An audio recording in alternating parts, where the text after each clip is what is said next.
Alright, so this is a review of this unit right here, the Megamon 15 from OC Tech. It's a small production monitor.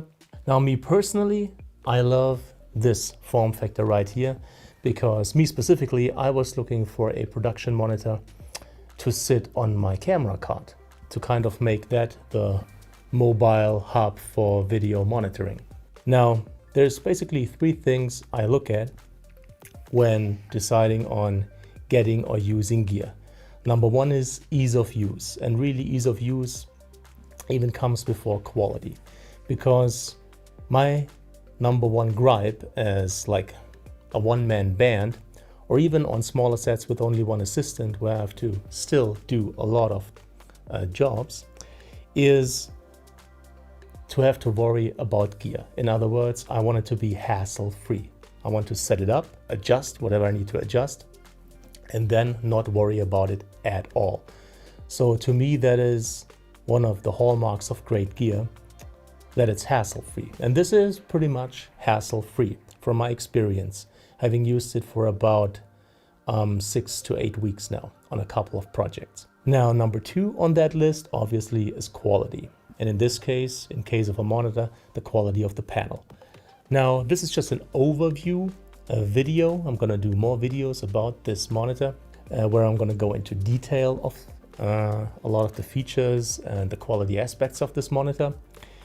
Just a couple of points here. It's a 1980 by 1200 IPS panel. It has a viewing angle of 178 degrees, so almost 180 degrees.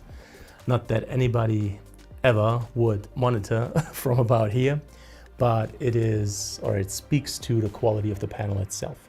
It is a very good panel. It has the ability to show over 1 billion colors, which means it is 10-bit. It's HDR ready, and it is color calibratable, and it has 100% Rec 709, which is obviously what I'm looking for video production. Then number three, after ease of use and technical quality, is build quality. Now this is a pretty sturdy, tough plastic frame that the monitor has. On the back side, it is metal, aluminum, I guess. I'm going to show you the back side in a moment. Overall, very good build quality. Something that's also super cool, this Megamon 15, this one comes with a carry case that easily transitions into a sun hood. Now the panel is about 1000 nits, which is not the brightest panel out there. It's definitely okay for indoor viewing, no problem whatsoever. But for outdoor viewing, even if it's an overcast day, and for sure if the sun is out and hits the monitor or the display directly, use of the sun hood is definitely a good idea, because 1000 nits isn't that bright. It's such a great idea to turn the carry case into the sun hood and back, because basically the front and the back of the unit, once you turn the carry case into the sun hood, is still accessible. No problems with usability at all. Usually if it's not sitting on the camera card, but if it's sitting on like a C-stand outside, I would always keep the sun hood on, even if it's just to protect the unit. You can also get a plastic shield separately that you can attach via 4 screws on the front, so people don't touch the display, or if whatever is going on set is dangerous to the health of your display, this will really protect it. This also comes with 2 table stands, or 2 like legs, let's say, that you can slide in from the bottom and that attach, both of them attached via screws.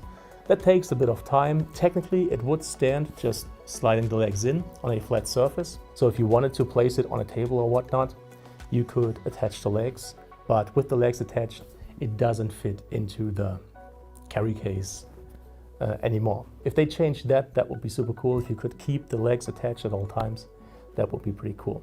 Or if they just snap in and out via some kind of plastic mechanism that would allow you to not have to use screws, which would make the whole putting the legs on and off faster. Now let's take a quick look at the front side. This is a 3.5mm headphone output. This is for monitoring, obviously. This is USB-A connection for firmware updates, and obviously, what am I going to say? LUT support. You can load custom LUTs, which is to be expected from a unit like this. Then this is the button that lets you switch the source for the video. More on that when I show you the backside. 4 assignable function buttons, like for example, turning the LUT on and off. What else do we have? Markers, audio meters. Well, I'm not running audio into the camera right now. And blue, red, green only for calibration. Then this is menu navigation.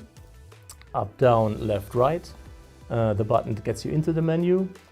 More on the details of the menu in a dedicated feature-specific video.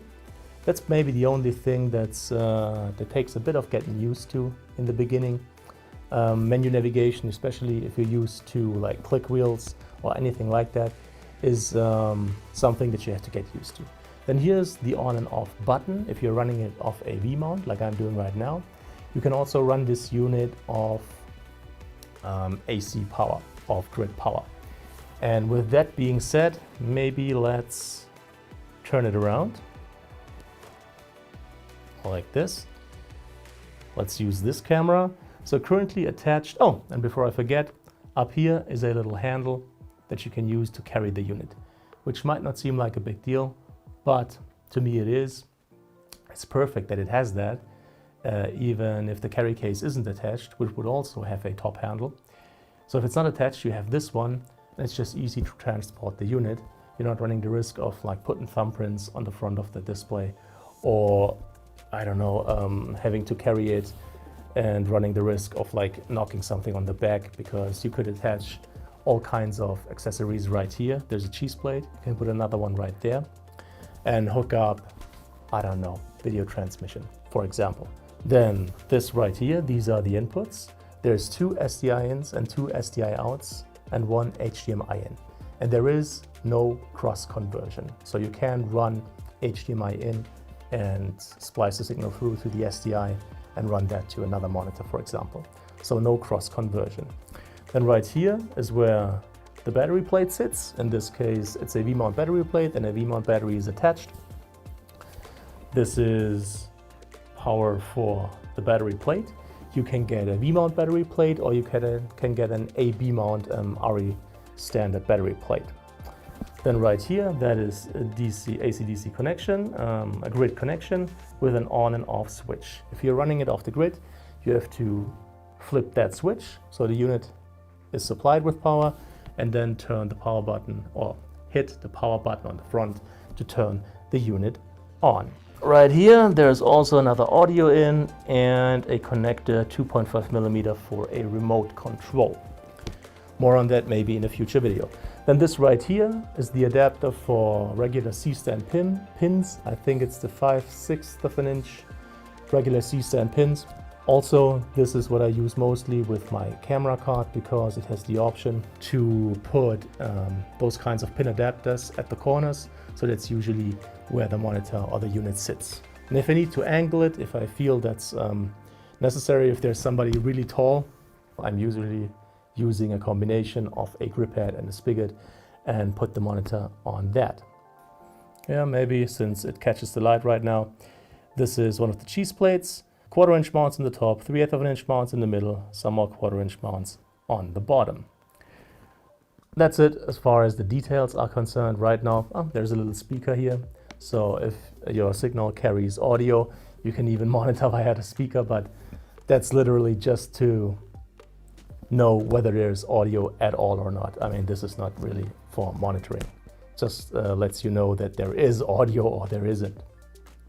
In general, what I was looking for basically was a production monitor, as I said, for my camera card. This is perfect because of the form factor, because of the ease of use, because of the quality of the panel and the build quality. All right, that's it for this video. Again, I'm gonna do a longer video that goes into all the details about the feature set of this thing. This is just an overview. I hope you liked it.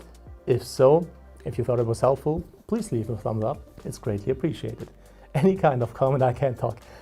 Any kind of comment or feedback is welcome, and I'll try to answer as quickly as possible. All the tech that I've used in this video is linked in the description. As always, thank you so much for your time, thank you for watching, and hopefully see you again soon.